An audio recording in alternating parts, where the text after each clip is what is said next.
na filoedd yn dy gefnog i chdi, a tithau yn y carchar. Rhyw sgrech y llywodraeth, y sbeiliwr ffôn, ffyg, gwadwar, ond be bynnag ma' nhw'n dweud yn dy erbyn di. Diodd efaint ac angau dywyses di, i gael heddwch yn Iwerddon a chael fod yn rhydd Bobby Sands.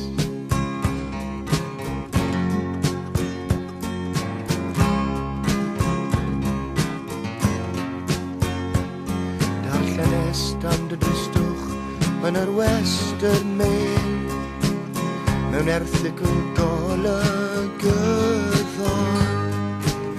Bu farw Sands yn yr Longest Jail, derbynwch y ffaith fel rybydd. Yn ei farn nest i farw dros fernigrwydd gwyllt, terfysg dychryn y bom ar drill, lladrata am ar dro oedd dy ddill Bobby Sands.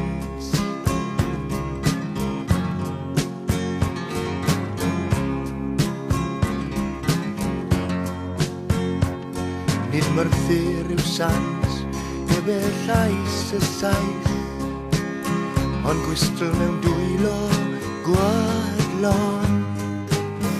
Esgus gwarthus i cael myrdro mwy, mae Sands yn digon fydlon i farw dros y terfysg hwn.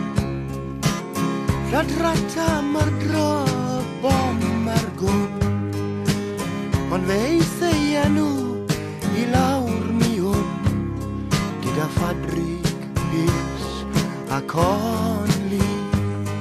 Ond be bynnag ma' nhw'n dweud yn dy erbyn di, diodd efaint ac angau dywyses di, i gael heddwch yn Iwerddon a chael fod yn rhydd Bobby Sands.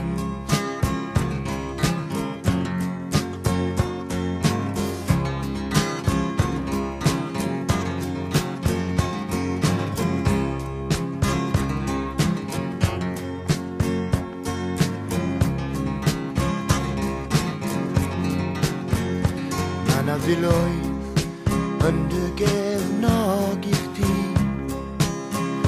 tithau yn y carchar. Rhyw sgrech llywodraeth y sbeiliwr ffôn, troseddw, ffyg, gwadwar, ond be bynnag ma' nhw'n dweud yn dy erbyn di. Diodd efaint ac angau dywyses di, i gael heddwch yn Iwerddon a chael fod yn rhydd Bobby Sands. Yeah, Bobby Sands. Bobby Sands. Yeah, Bobby Sands.